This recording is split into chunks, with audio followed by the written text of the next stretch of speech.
Hey YouTube, I'm Mr. Terry, a high school history teacher, and welcome back to another History Teacher Reacts video.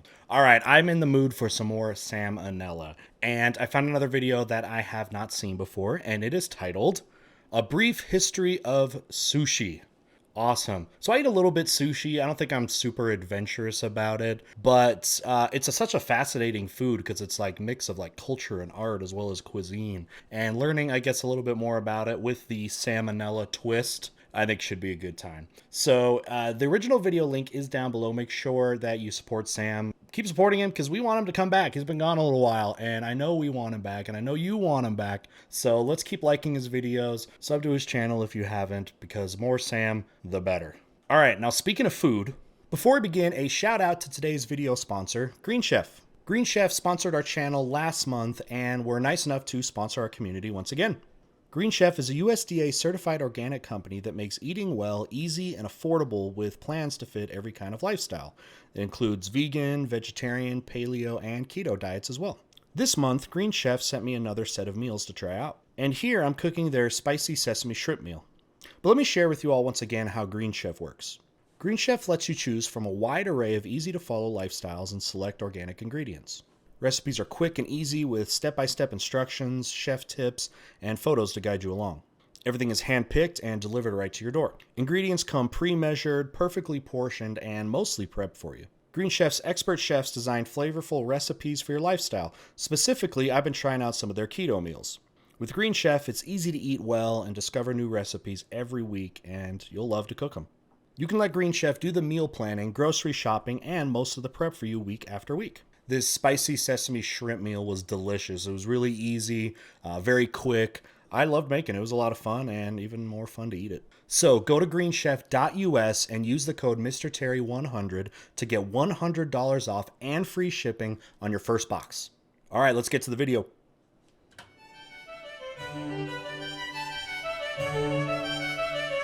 Hi, kids. Say it. Say it. Hey kids, Hey, it's kids. Food Friday. So today's lesson is on the history of sushi. Sushi first came into existence in Japan around the 8th century. It consisted of gutted, salted fish stored in fermented rice. You know, this Wait. Why fermented? Fermented basically means it's gone bad. And I've heard of plenty of gross fermented things.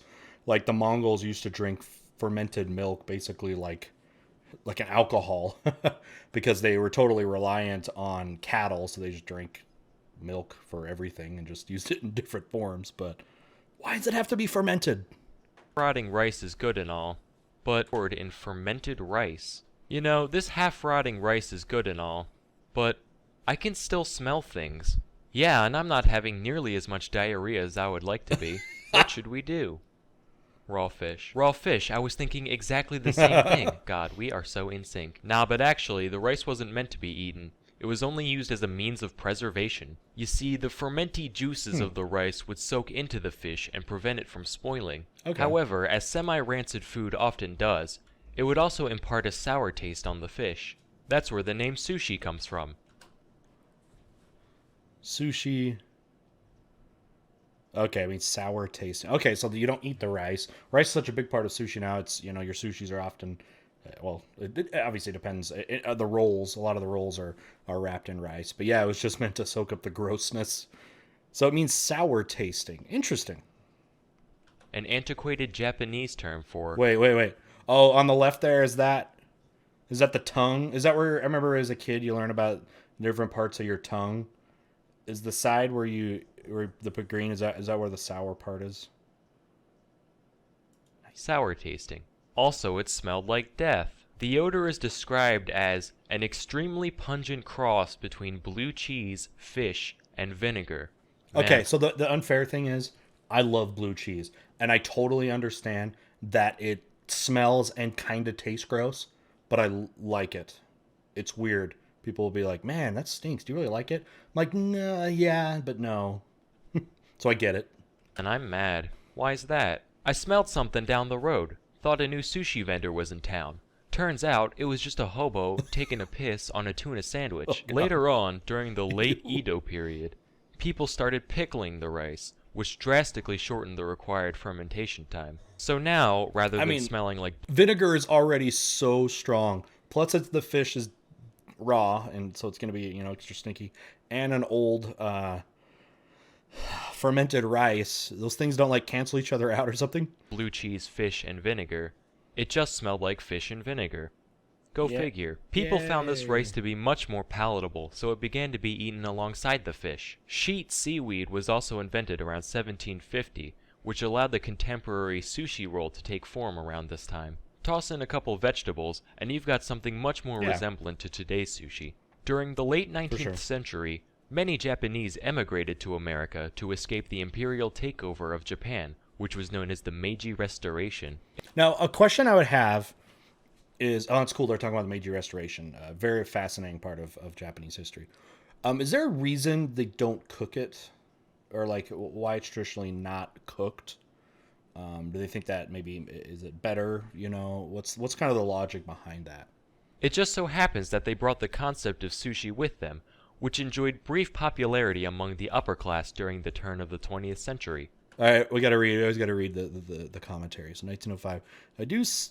I do say, these are some dank ass fish thingies. Quite yes, yes, quite. However, coinciding with the imperial takeover was the fact that Japan started being kind of a dick. Hey, Oh yeah. freedom is gay. What did you just say? Yeah, your way of life is for pussies. Oh yeah? Guess we'll just stop eating your dumb fucking fish roll things then. Hey, fuck you, you cheeseburger slut. I'll nuke your bitch ass. Wait, what is nuke? 40 years, you'll see. And thus, sushi lost its place in the West. That's how it went down. The history of Japanese imperialism's and the relationship with the United States leading to World War II. Got it. That makes way more sense. My last video was on how the attack on Pearl Harbor is taught in Japanese schools. Now it's starting to make sense. Cut to the early 1960s. World War II tensions are mostly gone, and refrigeration is everywhere. This allowed sushi to again rise in America, this time for good. By the 1980s, Yeah. sushi restaurants were everywhere, especially along the West Coast. Yeah, I heard that in the U.S. it really exploded around 1980s. It kind of became like a hipster food or something. It was like this just like exotic kind of thing. In 1980s, people were definitely getting into. You started getting a lot more into Americans started getting a lot more into Japanese culture as well. But as you can imagine, American sushi saw significant alteration in order to appeal more Literally me right there. Same haircut, the gut, and holding a hamburger. This is me. What I look like in 85% of the time.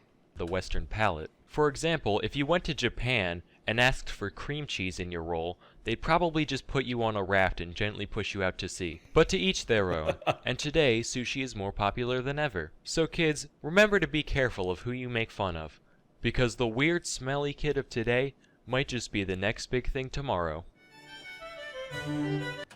There's hope for the stinky kid. All right, let's talk about it a little more.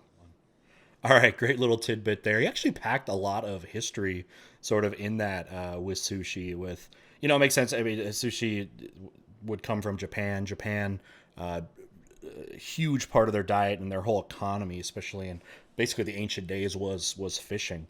Japan is very mountainous, which limits quite a bit of mass agriculture. So reliance on fish and fishing was a huge part of their culture. It's kind of like how ancient Greece was as well. Not great terrain, rocky terrain for agriculture, but a reliance on fish can be useful. And as you can imagine, there'd be a lot of different variations of fish there. But yeah, that was interesting to hear. That was cool. I didn't know it meant like sour tasting is what it was, and then the much more gross origins, because people are already like, it's already raw. Isn't that gross? But man, it was a lot worse. Nevertheless, though, yeah, sushi is very popular. I like to eat it as a change up every once in a while, and it's nice to try some of that. And I know there's some a lot more adventurous styles of it, and I'm pretty timid with that. Maybe I'll slowly try the more adventurous stuff. All right, though, but if you are looking for good food, again, check out our sponsor, Green Chef. Use the coupon code and use the link down below, and you can get your discount and check out some really good meals. Again, thanks to them for sponsoring our community. And with that, you guys, we'll see you next time. Bye.